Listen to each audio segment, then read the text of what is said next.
আসসালামু আলাইকুম। একটা কথায় আছে, রাখে আল্লাহ মারে কে। এই কথাটা কেন বললাম?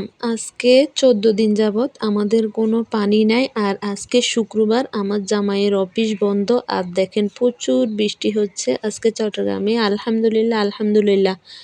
এই যে দেখেন ২ হাতে বালতি ভরে পানি টানতেছে। কালকেও বৃষ্টি হয়েছে কিন্তু পানি টানার মতো কেউ ছিল না। আজকে উনি আছে বাসায়, বালতিতে করে পানিগুলা নিয়ে আসি, ড্রামের মধ্যে ঢালবে, তারপর মোটরের সাহায্যে এই পানিগুলা ছাদে টাঙ্কির মধ্যে তোলা হবে। তারপর আমরা বাসার সবাই পানিগুলো ব্যবহার করতে পারবো। আসলে এই পানিগুলা ছাড়া আমাদের আর কোনো পানি নাই।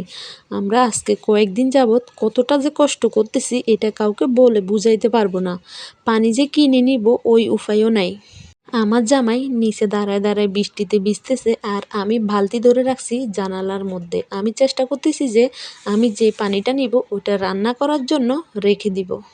বৃষ্টির পানি দিয়ে রান্না করলে নাকি তরকারি ভীষণ মজা হয়, সেজন্য আমি একটু একটু করে পানি নিচ্ছি আর পাতিলের মধ্যে পানিগুলা জমাচ্ছি।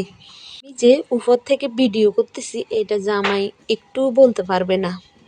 আর আমি কিছুক্ষণ পর পর বালতি ধরে রাখি, কিন্তু বাতাসে পানিগুলা নিয়ে যাচ্ছে অন্যদিকে। বালতিতে ঠিক মতো একটু একটু একটু পানি পড়ে, বেশি পড়ে না। তাও আমি ধৈর্য সহকারে ধরে দাঁড়াই আছি। আর দেখেন একটু একটু হইলে আমি পাতিলের মধ্যে ঢেলে দিচ্ছি পানিগুলা।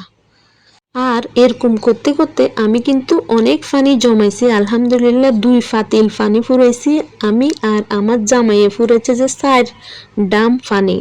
এই তো দেখেন ২ পাতিল পানি হয়ে গেছে আলহামদুলিল্লাহ।